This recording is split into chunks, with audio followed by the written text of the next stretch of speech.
Here we have a really great guy, Larry, helping us out today.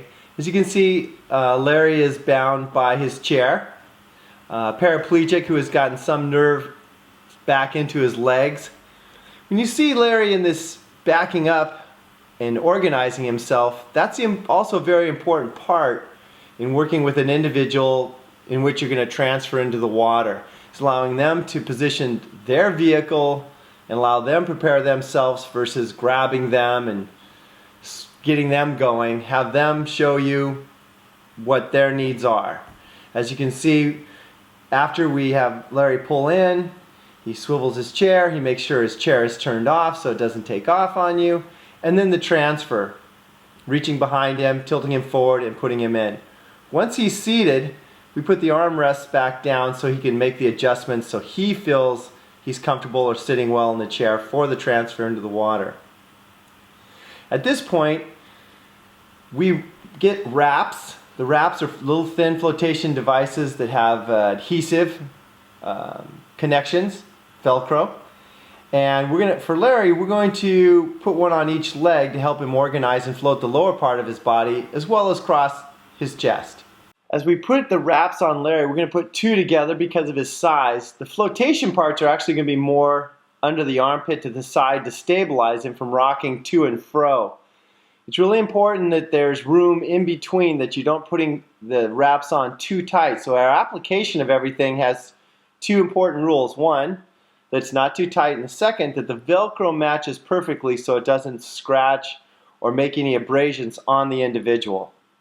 So right now it looks like we got Larry set up with the flotation. Now we're going to actually use the mechanism to lift him into the water. The next step is to lift the feet to make sure they don't drag or get scraped during that operation. I probably could be squatting more for better position, or I could even let Larry manually put himself into the water. For demonstration purposes, I am running the lift and lowering him over and then placing his legs in the water. Larry has pretty good control, so he's not strapped into the machine because he has good strength through the arms to brace himself while seated. The next thing you want to do is make sure when you're lowering someone in is the water temperature. Give them time to get used to the water as you're lowering them in, unless they just want to really get in quickly. You can decide that with the individual. In this case, water's a little cooler. I'm going to put Larry in slowly, and then I'm going to put myself in the water to make sure Larry doesn't float off of the chair. So I'm going to come up behind him, underneath his arms, and then just gently let him pull forward. His legs are straddling my legs.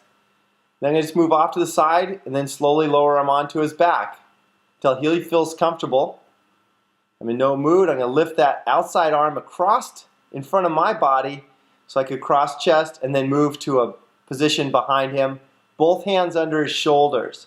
At this time I could keep him a little higher out of the water so we can communicate and talk and say, how do you feel?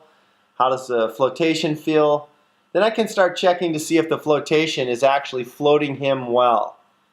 And so now I'm just going to draw him by the head to give him the sense of movement. And now I've removed my hands to see how everything is floating. He seems very well balanced through the leg floats on his thighs as well as the one across his chest.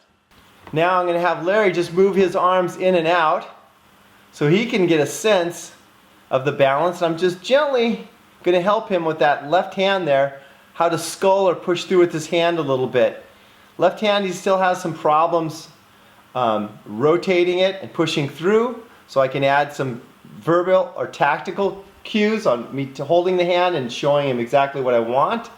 Again, I'm bracing through his either shoulders or the back of his head and asking him to perform that movement. Next phase we're going to do is get those arms pushing down and through, an elementary backstroke, and again, working on balance actually as we're turning here.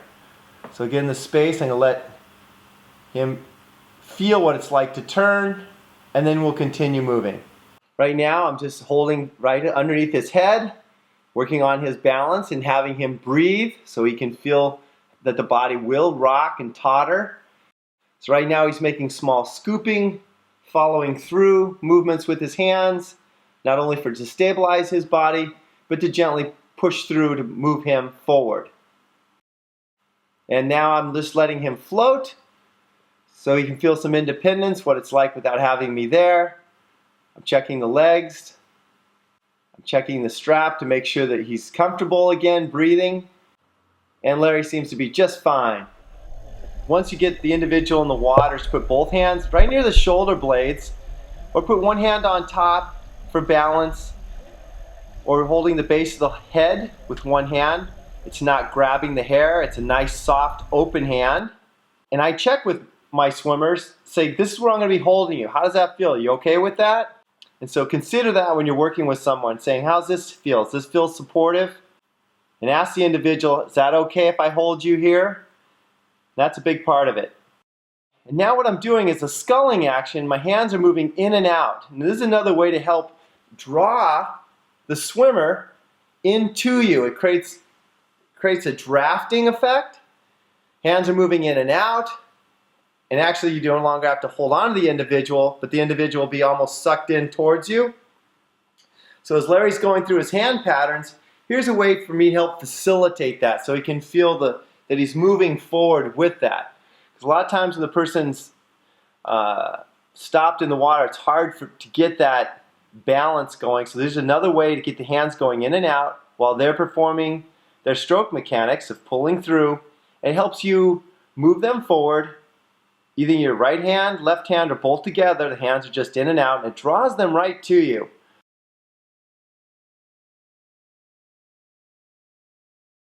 Now when you're ready to move an individual out of the water, you want to be top side and bottom side so you can have your hand on their hip. Now I'm tall enough and long enough to do this. One across the back, because our goal is to push down on that hip and pull with the other arm to drop Larry's hips down just to get him back into a seated position. I'm going to push down on the outside. He rocks forward. Once he's in a forward position, then I can brace him and get my leg in between and keep him in an upright but seated position. Once you get Larry in this position with your hand behind him and you're straddling, is to tilt him forward onto my shoulder, elevate his hips are elevated, and then I set him down. It's a gentle tilt towards me as I shove his hips forward and up, and then we set Larry back down. At this time, we'll take his legs wraps off so he can remain seated on the chair. Some people will start floating up, so you must maintain hand position to make sure the legs stay down. Larry's legs seem to be staying down. Then we'll rock him forward and remove his chest flotation device off. Then we'll get the lift going with my right hand, and you can see my left hand holding his legs down as he comes up. Again, Larry has some really good upper body strength coming around, so he'll hold on to the chair, the arm grips of the chair as we raise up. Stay in constant contact with him to make sure his legs are clear.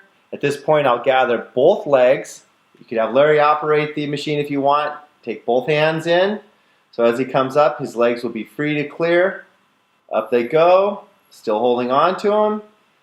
And then once he's up, we can set his legs back down. In closing, what we've tried to show you today was an effective way to get an individual into the water, some basic movement techniques, and then getting the individual out. This was a really great session with Larry. Larry gets in and now operates the equipment by himself. He's highly successful at what he does. We hope you've enjoyed this video. If you have questions, contact Challenge Athletes Foundation or Alice and I for more coaching tips, as everything sometimes has to be modified just a little bit to make it work perfectly. Look for some of our other videos coming up this season. As they come up, we look forward to hearing from you. Thank you.